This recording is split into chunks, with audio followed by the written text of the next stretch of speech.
سارے دن کی پرفارمنس کے بعد وہ رات کو تھکی ہوئی کمرے میں آئی ہی تھی کہ فون کی ٹیون بجنے لگی۔ اسکرین پہ ابھرتا نام دیکھ کر چہرے پہ مسکراہٹ آ گئی۔ السلام علیکم۔ وعلیکم السلام۔ آپ کی طبیعت تو ٹھیک ہے؟ یہ سارم کیا بتا رہا ہے مجھے؟ جواب میں دائم کو اس کی ہنسی سنائی دی تھی۔ وہ جانتی تھی سارم نے اسے کیا بتایا ہوگا۔ کیا بتایا ہے سارم نے؟ وہ کہہ رہا ہے بھابھی فل فارم میں آئی ہوئی ہیں۔ ایک تو یہ سارم بھائی کے پیٹ میں کوئی بات نہیں رہتی آدھی۔ اس نام پہ عدن کی دھڑکنیں بے ترتیب ہوئی تھی۔ وہ جس دن سے گیا تھا اسے اسی نام سے بلا رہا تھا۔ اب بھی اس کے اس طرح پکارنے پر میلوں دور بیٹھی عدن کی ہتھیلیوں میں پسینہ اتر آیا تھا۔ جی پلیز نیہا کے منہ مت لگو، اسے کسی کا احساس نہیں ہے، وہ سب کو ایک ہی طرح ڈیل کرتی ہے۔ میں نہیں چاہتا آپ کو کوئی بھی نقصان پہنچے، پلیز میرے آنے تک اپنا خیال رکھو۔ میں بالکل ٹھیک ہوں، آپ بلا وجہ پریشان مت ہوں۔ میں آپ کے لیے پریشان نہیں ہوں گا تو کون ہوگا؟ اس کے کہنے پہ عدن کی آنکھیں نم ہو گئی۔ بس ڈیڈی کے ساتھ فرینک رہنا وہ غصے والے لگتے ہیں مگر ہیں نہیں۔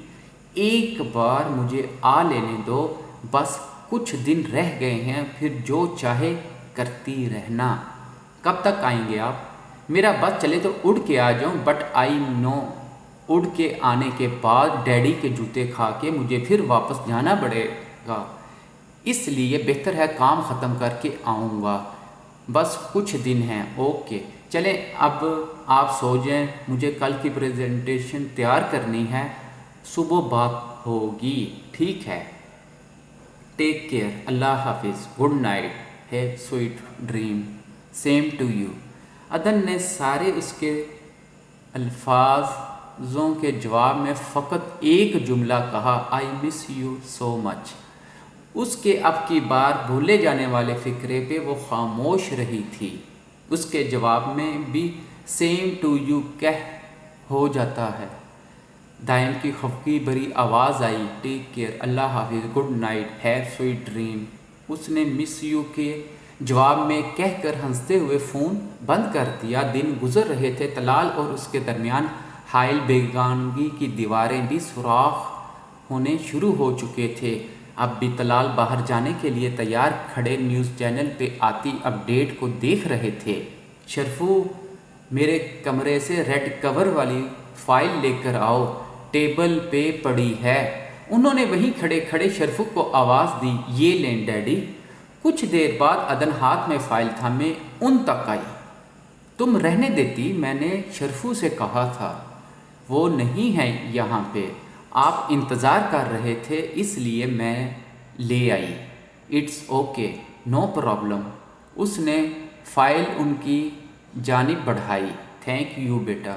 طلال مسکراتے ہوئے اس سے فائل پکڑ کر باہر چلے گئے۔ اس نے فاتحہ نظروں سے سارم کی جانب دیکھا جو بڑے غور سے پنجابی گانے سنتے ہوئے اسے تھمس اپ کہہ رہا تھا۔